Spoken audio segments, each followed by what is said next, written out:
위험의 외주화를 넘어 이제 위험의 일용화, 위험의 이주화가 진행되고 있습니다. 화성 전주공장 일용직 이주 노동자들의 노동과 생명은 이윤만 쫓는 사업주로부터도 정부의 역할을 방기한 윤석열 정부로부터도 존중받지 못했고 보호받지 못했습니다. 아리셀은 불과 4개월 전 위험성 평가 우수 사업장이었습니다. 그러나 사업장의 안전평가는 노동자의 안전보다 사업주의 편의를 우선시했습니다. 안전보건 컨설팅은 형식적인 수준에 머물렀습니다. 정부는 외부의 책임을 떠넘기고 관리하지 않았습니다. 결국 정부는 지켜야 할 노동자는 지키지 않고 면제부 발급을 통해 사업주만 지켰습니다. 정부는 불법 파견 감독도 소홀히 했습니다. 문재인 정부 시절 코로나 이전까지는 연평균 1528건에 달하던 불법 파견 감독 건수가 윤석열 정부 출범 이후 연평균 477건으로 70%나 줄어들었습니다. 사고가 난 아리셀에도 정부의 불법 파견 감독은 없었습니다. 노동자의 목숨보다 기업의 이익을 우선시하는 정부의 친기업 반노동 정책 기조도 이번 사고와 무관하지 않습니다. 노조가 하는 일이라면 그것이 일하다 죽지 않기 위한 자위권적 활동이라도 색안경을 끼는 정부의 태도가 일터를 더 위험하게 만들고 있습니다. 이런 상황에서도 정부는 파견 대상 확대 등 기존의 정책 기조 유지를 시사하는가 하면 심지어 국민의힘은 시행한 지 5개월이나 지난 50인 미만 사업장에 대한 중대재해처벌법 적용 유예를 22대 국회 민생 1호 법안으로 하겠다고 합니다. 제정신입니까? 얼마나 더 많은 노동자가 죽어야 합니까? 저는 환경노동위원으로서 화성 화재 참사가 우리 사회의 마지막 후진국형 산재사고가 될 수 있도록 근본 참사의 원인을 규명하고 정부의 책임을 묻는 일에 최선을 다하겠습니다. 현장 노동자들의 목소리를 듣고 재발 방지를 위한 입법에 나서겠습니다. 일하다 죽지 않는 대한민국을 만들기 위해 최선을 다하겠습니다. 지금 중대재해 참사로 인해서 돌아가신 분들의 내용을 또 지금 현재 여러 곳에서 수사를 하고 있고 조사를 하고 있다고 하는데 저희 노동계가 현장에서 직접 파악을 해본 내용을 보면은 사실상 일용직 형태를 취하고는 있지만 이분들이 이미 한국에 들어와서 오랜 시간에 계셨던 이주 노동자들입니다. 근데 이 이주 노동자들을 정상적인 고용 허가제로 이분들에 대한 고용 관계가 형성이 되든가 아니라면은 고용노동부에 취업 허가서를 또 받아서 하는 여러 가지 방법이 있는데도 불구하고 그런 내용들이 전혀 이루어지지가 않았습니다. 또한 이 과정에서 벌어진 내용을 보면은 아리셀이라는 배터리 제조 공장이 있는가 하면은 그 밑에서 인력을 관리해주는 회사들이 존재를 했던 것으로 파악이 됩니다. 근데 그 존재했던 그 회사들이 불법으로 또 무등록이나 요즘은 이제 허가제도 아닌 등록만 해서도 가능한 영역이 있는데 그런 것조차 하지 않고 이걸 실시했다는 커다란 문제점이 발생을 합니다.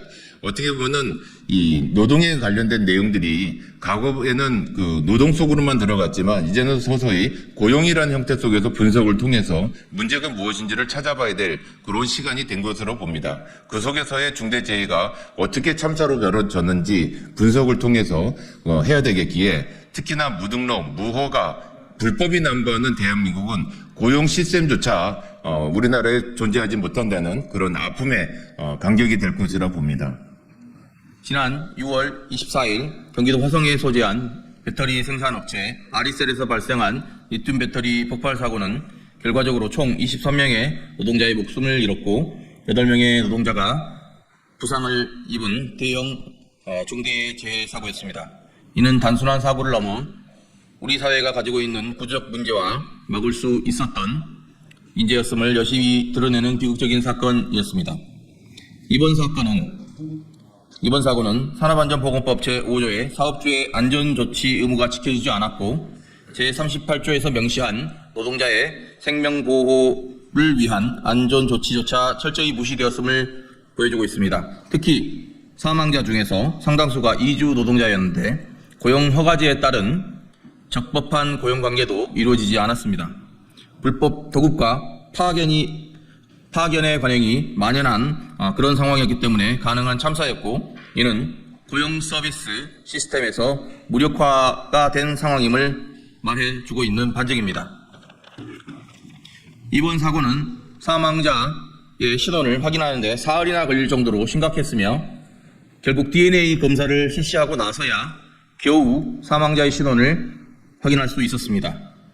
이는 사고 수습 조치에 있어서도 신속하고 체계적인 조치가 이루어지지 않았음을 의미합니다.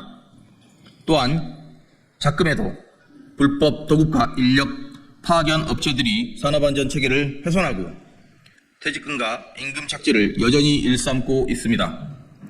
예를 들어서 50명을 관리하는 인력관리 업체가 사업자를 변경하면서 퇴직금을 착취하기도 하고 약 2억 원 상당의 금품이 불법적으로 유출되는 사례까지 접수되었습니다.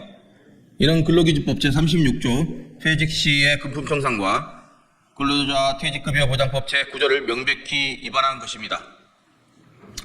우리나라의 사업자를 지원하고 관리하는 방식은 여러 가지 형태로 이루어져 있습니다. 사업자 등록 후 4대 보험 시스템을 고용의 내용에 신고하면 사업자는 소득 공제를 위해 각종 세무 신고를 하고 이를 통해서 4대 보험 시스템과 세무 당국이 정보를 공유하여 탈세를 적발하는 등의 시스템으로 관리되고 있습니다. 그러나 이러한 과정에서도 관리 사각지대가 발생하고 있으며 그 사각지대에서 결국은 불법적인 행위가 잉태되는 것입니다. 이러한 상황이기에 중요한 것은 파견 여부를 따지는 것이 아니라 불법적으로 운영되고 있는 문제를 바로잡는 것입니다. 파견 근로자 보호법 등에 관한 법률 파견법 제6조에는 파견사업주에 대한 처벌 조항을 두고 있지만 사용사업주에 대한 처벌 규정은 고용의제에 불과한 실정입니다. 불법으로 근로자를 사용하는 사용사업주에 대한 처벌을 강화하는 파견법 개정이 시급히 이루어져야 할 것입니다. 아울러 불법을 자행하는 인력관리 사업자에 대한 단속도 즉각적으로 실시되어야 합니다. 또한 정부는 중대재해를 예방하기 위한 노력을 지속적으로 강화해야 합니다. 산업안전보고법의 엄격한 집행뿐만 아니라 사업장 내 안전관리 시스템의 정기적인 점검 및 개선까지 필수적으로 뒤따라야 할 것입니다. 중대재해 발생 시 기업의 책임을 명확히 하고 피해자에 대한 충분한 보상체계를 마련해야 할 것입니다. 그리고 중대재해 발생을 막기 위해 보다 강화된 예방보호 체계를 수립하고 책임이 수반되도록 해야 할 것입니다.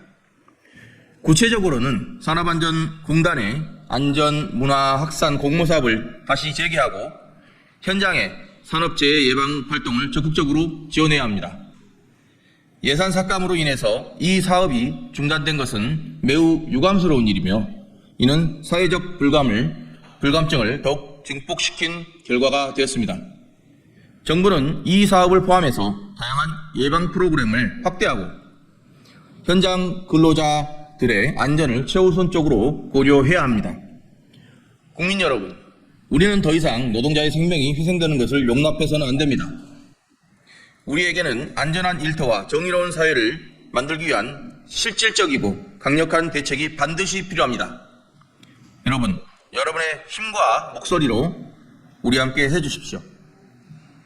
안전하게 일할 수 있는 사회를 만드는 변화, 우리 함께 만들어 갑시다.